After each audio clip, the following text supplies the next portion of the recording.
Good afternoon, everyone. It is Thursday, March 13th, 2025. Welcome to today's Trading Trends. I traded in the dog for a lower market close. Let's get into it. I'll try to be a little bit on the shorter side today because, to be honest, a lot of the information is very repetitive. There's very few things to me that are happening in the market. There's a couple of resounding things that are. So let's take a look-see. And some are making highs and lows today. So you'll see what I mean. Let me share the doc first. So we'll see what we can get done here today. Today. Hope everyone's doing it well out there. All right, this guy, very happy. This kind of looks like Kenny Loggins. He's printing money today because he is long that thing. Gold, new all-time highs today. Yes, it's a fear gauge. All those people that were buying, gold bars at Costco and stuff over the summer, preparing for a zombie apocalypse or Trump presidency, whatever came first.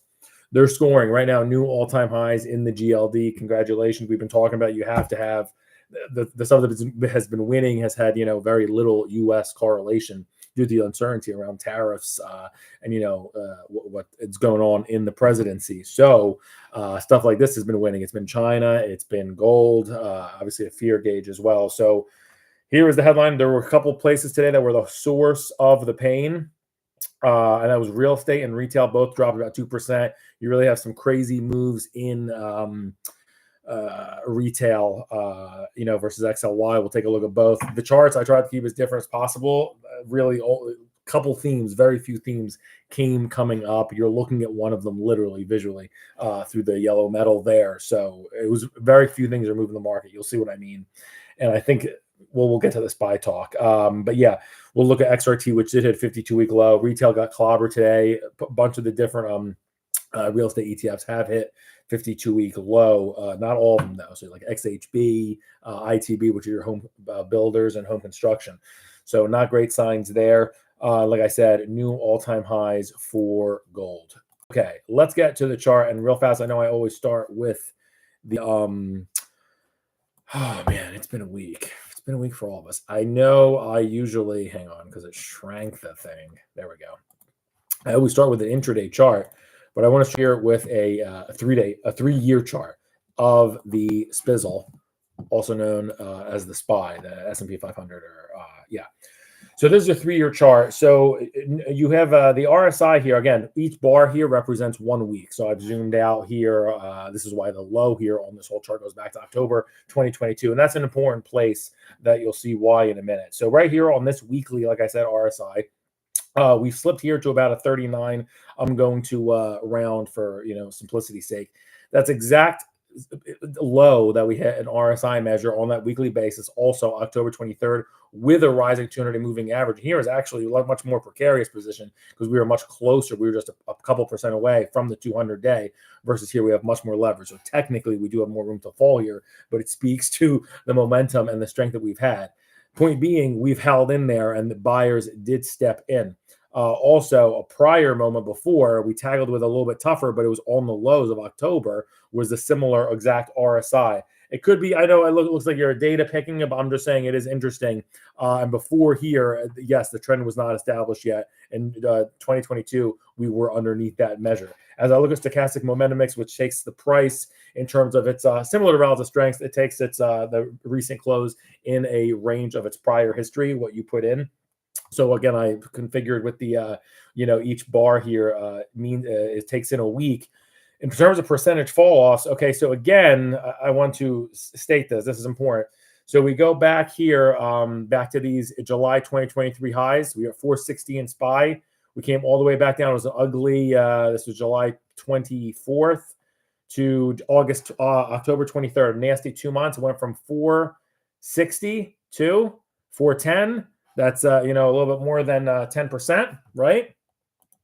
So it's equate to similar drawdown here down to 551. The low today, 550. So I'm just saying this isn't not like throw the baby out with the bathwater. It really is a good point saying that China is the best looking market in town, ironically, much to, Trump's, despite his efforts. But again, look at this chart. Look at this long-term moving average. And someone that said before, I think it was like a perma bear technical, financial advisor saying this is a great time to average into the Qs. And I couldn't agree more. The most winning ETF over the past 5, 10, 20, 30 years, you name it. Nolan Ryan type numbers from, like those kinds of crazy stats, been crushing it from 30 years ago and today. So that's Qs. This is the micro, this is like a bad moment. And we'll zoom out here again. I'll zoom in rather. This is a 3-year view, but I did want to point that we've been here before, but you are getting this, a great ETF, obviously, on extreme sale. All right, as I zoom in now, a lot of the individual stocks, we said Apple was looking good. No, that's your way here, down 3%. Meta still looks great, but it's on sale today. There's very few winners. As I see here, NVIDIA, like it right there at 115. Same thing for SPY in the overall market. Again, I'm talking about time frame. Averaging is in terms of investing. Dollar, if you're trading and you have a 1 day, 1 week time frame, it's pretty much different game. And you're really looking at support and resistance, which we'll look at in a minute. The big movers today: Intel up 15% on the new CEO news. That must feel good. You lose your job and then someone else gets in. This company goes up, but it's Intel. That stock's kind of a hold. Adobe absolutely collapsed, down 14%. That one's been garbage. And that's about it from the big movers. Okay, so as I zoom out here, this is a 1-year chart on the SPY.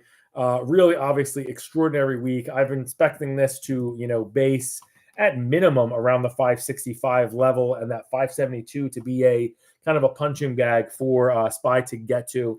The market needs some more catalyst. You can't wake up and see that, honestly, Trump's putting 200% potentially tariffs on, European spirits, liquors, and stuff like that. So when you wake up and stuff like that, and it's not great, and then it hits on different kind of consumers. Really, we're going to see some of the consumer charts. You really want to stay away from stuff consumer related. It's kind of that simple in that regard. So here, SPY again, we topped February 19th, totally exuberant. You probably go watch the old video February 19th, fat and happy. Amazon trading all highs. Everything was, as great on February 19th. There was the market peak.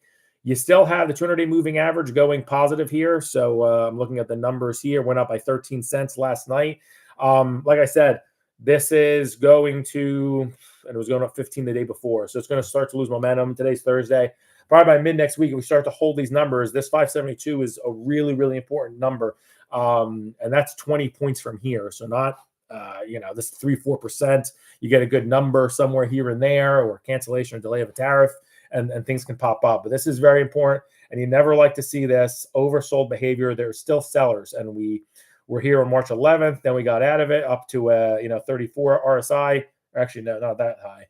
31, and then we broke back below here, 29. That means there's lines of sellers of SPY, and you typically don't want that. You want happy, fun times like last summer, where there's just lines of buyers, and honestly, probably wrong valuations, and we had to pay the piper, and trees don't grow to the sky. So that 572 level, very important, is all I'm saying. I expect the market SPY to base, still try to toggle towards that 565 number. In terms of levels, a lot of people say, how low can we go in terms of the damage and whatnot? So here, a couple calculations. You look at the 3-month low I look at, plus the Bollinger Band expansion here, given recent volatility, and that takes you to right around, I'm going to give it with a little bit more wiggle, and it's right about that 540 level, and that takes you down to the September lows right after Labor Day, ahead of the election, when things were not looking so good, especially with rates. So that takes it down to 540, and I think that, to the downside, I wouldn't really want to be much more short than that. I don't think your risk reward is great, and I do think we try to tussle and try to get. It's going to be difficult. That 572 is going to be significant overhang. So similar things in the market, just lower, worse momentum. We talked about SMH, what kind of momentum would get that going, and that was kind of a tell in the market. It was stuck in that box. There's my technical analysis box right here inside on the screen. And it kept on going pong, pong, pong, pong. And then it absolutely fell to the downside. And, when we see where it's doing now. So kind of similar to what we're seeing in microcosm fractally in the market. All right, let's look at, and again, like your ultimate upside, my God, I mean, the lid at 612 on the market looks like it's going to be there for quite a bit. There's a massive convergence of moving averages here at the 590 level. But again, to really have the momentum and a buyer step into the market, you really need to see several closes above 572 to get investors' confidence back and say, you know what, it's not just China, it's not just gold, and it's these other assets. But for right now, this is a sell the rip market until it gets above those 20 points from here. All right, let me see. So some movers today, though. I haven't done the ETF in a little bit because stocks were moving so crazy. So we did those, but there's some ETFs moving crazy as well. Let's look at the first one. And for all you gold bugs, congratulations. New all-time highs to 275 basically on the GLD. That is a new all-time high. So if you allocate it appropriately, nice job. In terms of target, so I had right around 275 for the target, so I wouldn't personally chase this here. The 21-day exponential moving average around 267. So potentially, on market small rips, you'd maybe want to maybe potentially this sells off, maybe they let go of it, and you get in around 267 would be a much better entry. But yeah, this thing's going away. Obviously, the underlying theme in the market is, one of them is inflation scares, and this is exactly what you want to see. Overbought behavior last spring, overbought last fall when we were having trouble. Just never oversold all year. True superstar to new all-time highs. Breakout today. Nothing but green skies ahead. Wouldn't chase it here. I think it still has bullish accumulation here based on its cycle date. I think it probably has another week of upside, but the target's 275. So maybe a little bit something like goes to 277, then back to 273, and back around there. 275 is to 280. I'll say tops, given that a lot of people get in one line. Usually is how this goes. And again, your support's back here. The 200 days 240, and this thing's held above 50 RSI trading all year, basically since Jan 1st. So this looks very strong gold. I tried to keep the charts different. There was really a very similar and very few moves today to the upside. Obviously, the market got hit. We'll look at that in a second. But the gold miners pulled up even more. Then gold. What was that word I was looking for? GDX up to 3%. But look at this. Not new all-time highs. A bit of a catch-up trade. These guys peaked basically last Halloween, October 22nd, rather, at 44.20. It's getting very close. It's $1 away now. GDX, I mean, look at the chart. Absolute superstar, although it was oversold for a bit right around, mid-November. Actually clipped its 200-day. Rallied back and had a very strong performance, and then boom, Fed cut December 18th week, and it really took this group lower to 33, and then a rocket here to 43. I think it actually has a little bit more upside to about 44. So that's not huge because it's not, again, the 21-day exponential is at 40.80. That would be an extraordinary entry here, and you catch, in my opinion, a quick 10%.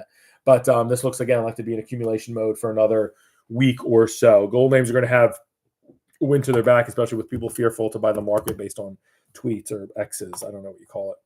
I guess you call it socials or Trump socials. Silver, again, I tried to keep the charts different. Very few things moved to the upside. Don't worry, we'll get to the losers in a second. And they were a little bit correlated too. But silver up 1.8% today. This is not a new all-time high for this shiny metal. That came back, or the 52-week high came back on October 22nd, 2004 at 31.80. It's getting very close, just $1 away. Very nice chart, except that Fed cut in December messed it up too. For about 2-3 weeks, this group was, silver had a hard time. And now to me, it's at full near-term target. I had about 30.70 target for this right around here. I don't think it takes out these highs just about now. And a much better target is right around 29.40 if you can get a pullback like that. But similar story with the other metal. Probably accumulation mode for another week or so, and then you'd want to wait for a pullback over the next couple of weeks. All right, if you've got a ticker or something, single stock, ETF, whatever, put it in there. Now let's look at the losers. These were the stuff that really got dumped today. Multiple sigma standard deviation moves. This was down 2% at 1.9%. Real estate, and it's having a ugly character change. So this group peaked. This is real estate, the IYR, 104. It peaked back in September. This was a Fed meeting day. 104 was the peak there. The 200 moving average, like a rock here, up, up, up. It is still going up. So I do think the rubber band will get back. But that figure there is 95.5. We sliced right through it. This thing has like no regard. Like this thing wants to get thrown out of the house. This thing's gone from 99 to 92, essentially just straight line down. It's like just having a temper tantrum saying no. It kind of reminds me of like Rage Against the Machine, that line, that F you, I won't do what you tell me. IYR, it will not go up. It's just continuing to go down. It will not do what you want it to do if you're long. I do like the support here at about the 93 level. So again, like I said, this is a sharp slope for the 200 moving average. Real estate hasn't been a great spot to be in the last 3 to 6 months. With rates uncertainty and inflation, but especially after it peaked in the rear view there back in September, and it did show ugly behavior here, being oversold after the Fed cut, and then that bottom 89 held. But I do think we tether back and we get back there. I like the support here at 93. I think it holds. 93 handle is pretty much where I'm rounding up to, and I do think, obviously, like I say, market needs to bounce and hold itself a bit, but I do think it reclaims the 200-day. The bad news is I don't think it's obviously this isn't like Palantir or Reddit and it just jumps absolutely all over and goes all the way to 98. I think it's going to do a lot of heavy lifting to get to 96, but there's worse spots that you can be in real estate. I think specifically IYR, you're going to see in a second, like I said, XHB hit new 52-week low today, so they're not all created equal. Next, consumer discretionary, absolutely getting hammered. This is a big holder of Amazon and Tesla and Home Depot. So as you look at XLY, XRT hit a 52-week low, a little bit of foreshadowing there because we're going to look at it next. There is some bifurcation here. XLY, XRT is the different weights. XLY is Amazon and Tesla, get a different consumer there. This should base, I expect, around 203. This has been a massive winner. Obviously for any long-term chart, this has been a massive winner that peaked again when the Fed cut December 18th at 240 is when this name peaked, and this name has just gone again. You don't like to see the chart there, lower highs. So right here, 235, and then 230 was untouchable, and then it got 220, and you get the picture. So now I think we do base here. 192 to me is a little bit exhausted on the downside. We've been oversold, and again, Tesla being a major holder in here. Before it used to be a strength, now it is a weakness. February 27th, you got some really where it starts to show ugly behavior, and then combined with the close under the 200-day moving average that happened 3 days ago, unprecedented times all year for the XLY. I do think it tries to bounce back to 210. I stuttered a lot there. I think it will hold the 200-day with more oomph, as I say, than real estate. This is a better name, in my opinion, to be in. And yeah, that's about it. So again, needs market help, but I do think this one holds the 200-day. I think this is a little bit exhausted. It could be more about times ahead, though. I'm not calling this for today or tomorrow. It bounces immediately. Everything's good for about 2 to 3 weeks. Again, visibility and high volatility. You gotta step back. This is like you think Shea Gillis Alexander is going to have a great game. He has a bad first quarter, bad second quarter, bad third quarter. You say, oh, he's probably having he's overall a bad game. And it's going to take a little bit longer, maybe the next night to bounce back, maybe the night after that. But he is a superstar. And that's kind of the difference here. All right. So that is, I am a SGA fan because the Sixers died on me and I don't watch them anymore. Very difficult. I don't need extra pain. And then next one, XRT retail. Got hammered today, down 2.25%. A lot of so XRT itself, new 52-week low. Yikes. This name has been in the dumpster for many parts since February 27th. This 200-day moving average has started to go lower. And again, nothing good happens under the 200-day. This is what you hope doesn't happen with the S&P. You have many days under the 200-day, and this starts to go wayward, and people start to flock the exits. Thankfully, the makeup of the S&P is much better than XRT. But looking at this chart specifically, peaked Thanksgiving week. I think literally that might have been, I think that's Black Friday. A lot of people sometimes just buy XRT. That used to be a trade. It peaked at 85 there. And then the 200 moving average, pretty, not amazing slope, but very, nice into the upside at 77. And really a big change February 21st. We closed underneath that, and it's really been just falling knife is what we call that in technical analysis, and it has been all the way to 67 today. It hit 66, which is a new 52-week low. Now what? Because that is a serious situation. XLY, like I said, different makeup of stocks. This one may take a little bit of time. I thought this would have based and held around 70, so this is about $3, a little bit weaker, this breakdown, than what I would have thought. I thought this was going to hold more in line with the Yen-Mageddon drops. And that's what I have to say about SPY. You can't be shocked if things start to break to the downside if you don't own quality. You got to really be careful, because then you can get free falls, because there is a buyer kind of, not buyer strike, but a buyer shift and what they're buying in the market, and versus growth valuations if we do have a recession growth scare. So that's all hitting here. So I think this is going to try to get towards 73 over the next couple of weeks. It is not going to be easy. I wouldn't throw my everything out with the about the consumer and think they're dead and anything like that. The chart looks awful. It's been largely under 50 RSI since the Fed cut December 18th. I keep referring to that. It was a change in the market, and they thought they did a good thing. And the market, looking back here, doesn't really think so. It sends many sectors and subsectors into turmoil, markets in turmoil. I should have wrote that on Rocco's face. I'm going to do that next time, markets in turmoil, and then throw them at the screen. Okay. Top 3 gainers of the past 5 days. Again, this is why I'm about the repetitive. This is going to speed up a lot because I'm just going to throw the charts. I'm not going to talk about it because we talked about them. Top 3 gainers of the past 5 days. It's right there. GDX up 4.5% in the past 5 days. More than half of it today. That's where people have been flooding into. It is in gold miners. Next, I wanted to keep the chart separate. I couldn't do it. Everything is correlated to the upside today. They've been all in the same side club.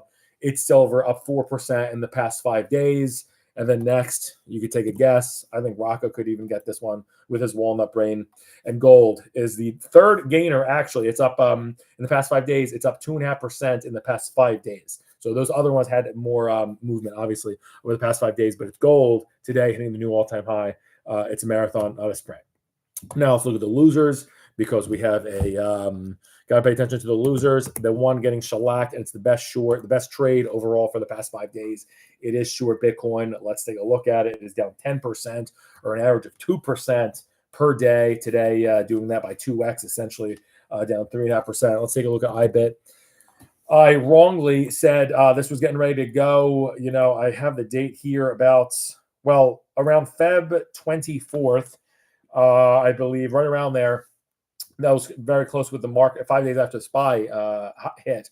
I thought crypto was going to get going, and really sort of the opposite happened. And then this was turned out to be an oopsie on March 3rd. I'm looking at the IBIT here because it's the most liquid Bitcoin ETF. It did rally to 53. You can clearly see this chart after a peak. Again, this was also the day, the week of the Fed cut. This hit 62, this ETF, and then different since. So a recalibration for traders and investors. And then here you could see lower highs, lower highs, lower highs. Don't like to see that. Here's the point here, though. The 200 moving average rising. Again, this is not BTC with a longer history. This is IBIT. So, this thing became public just a little bit more than a year ago. But the 200 moving average on this sucker is 43.75. It held it. It actually got almost within a penny 3 days ago. Pretty marvelous.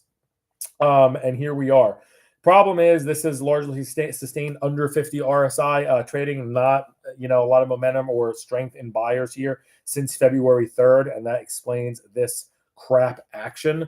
Honestly, I think it have I would barely want to call it a bullish accumulation, but I do think this ascends, but only towards about $50 or so. So it'd be about, a little bit less than 10% from here. But the overall trend is fine. I saw a funny meme. It's like a crypto holders, if you hold longer than 3 years, and it was a cobra biting the head of this little kitten, and the kitten just shook it off, and it yawned, and it went right back to sleep. And I think that's kind of wisdom in memes. But I think that is how you get paid in volatility. If you chart that meme out, that's kind of what's happening here. The chart goes wayward, crazy, but the overall trend stays, and there are buyers. Also, I want to note, it never got oversold here. SPY, there are lines of sellers. People say, I'll sell it down there. That's fine. I want to go home with it. IBIT still hasn't happened. Okay, so that's a good sign. I would stick with that. And like I said, so the rally, I think Bitcoin right now is at 80K. So 10% upside to that would only bring, that's one of the things that, might have some folks looking for exits potentially, is that you're just going to be a longer game. That would take Bitcoin from 80 to about 87, 88K or so. So that peak of 110 that happened last December or 3 months ago, be patient. I don't think that's going to be broken. I have to obviously revise on that. I don't think that's going to be happening immediately. Woo! All right, next, top 3 losers of the past 5 days. So we did IBIT. The next one is ARK. I tried to keep these a little bit, not correlated as well, but it was really difficult. You'll see what I mean. So, Tesla, main holder of ARK, a main holder in this ETF, They hold Bitcoin. We already talked about Bitcoin. A lot of things have similar spaces, and tentacles reaching. So this needs market help. I was kind of surprised that 50 broke on this. The 200-day is 51. So I thought it would buck underneath that given the volatility, but I didn't expect it to go even lower. So when you see that theme, you saw it months ago with Tesla, which is a main constituent in this. When you see it in Coinbase, you got to be aware if it happens to the larger market, which of course is concentrated in some higher growth. So this one is oversold here. You got to be, life comes at you fast. This was nothing but, yes, it did get oversold last April, correction. And then July, overbought. And then just highs here with the market, with SPY, this at $68. And then boom, oversold. There's a line of sellers coming at you. And I'm looking at it. It's going to be only a few days before this 200. If it has more closes under 51, this 200 moving average is going to start to go lower. And it could be like, kind of a program signal to get out of larger, low, high growth, profit stocks, which is, a lot of people have been to knock on Cathie Wood and the Ark basket. So something to look for here. This thing was all the rage in Feb and not anymore. I do think this is going to try to rally, though, towards as high as 54 over the coming weeks. I would not throw, like I said, for a larger market. I expect these to hold, but the rubber band got too stretched. It's given with what's going on with the uncertainty. It totally makes sense. If if your kid's a student and has been a student averaging, X, 10% of the market for years and years, and then he starts talking crazy, and he wants to go nuts on neighbors and just retaliatory, and maybe you don't think he thought it through. You'll bend, but you won't break. And I think that's what's kind of happening with the market. And they're looking elsewhere. That's all. They think he's having like a little bit of a temper tantrum. And lastly, XLY. We looked at this before, so I'm not going to harbor on this too much. But this is the third loser of the past 5 days. So it was Bitcoin, it was Ark, and it was XLY. Again, Tesla's a holder of this, and Tesla's been just going, straight down. So, so I expect this one, like I said, to base right around 203 or so. I do think it will reclaim this 200 moving average. This I think will be a moment in time. These couple of closes. This is a star with a rising, 200 moving average. It hasn't looked like it for a month, but I'll give it the benefit of the doubt. So, best 3 trades of the past 5 days. They're all short Bitcoin, short Ark, and short XLY. That has been the trade du jour. That was in your portfolio. You're a sick person, but you've actually absolutely crushed the week. And again, here, before we zoom out or X out here, is Tesla peaked when the Fed cut 489. The 200-day here is at 282. And again, nice hold right here at 220. It essentially held in with these October lows. It didn't even have to go back to its Yen-Mageddon levels after enduring. Sometimes it just has to happen and get be oversold for upwards of a month. And obviously, Elon is, I don't know how much attention he's paying to this company, considering how much he's doing with Doge and everything else, whatever his title is. So a lot of things going on. And, this company has to report earnings and has to obviously improve with the same kind of standards that, the rest of the Mag 7, all these companies have. So without further ado, tomorrow I never try to miss a Friday show. Subscribe if you like what you've heard. I never like to miss a Friday show. Always like to do those because we always also do the year recap. That's always helpful because it's not nitpicky flavor of the week type stuff. We look at the whole year in addition to just the day and the week. All right, peace.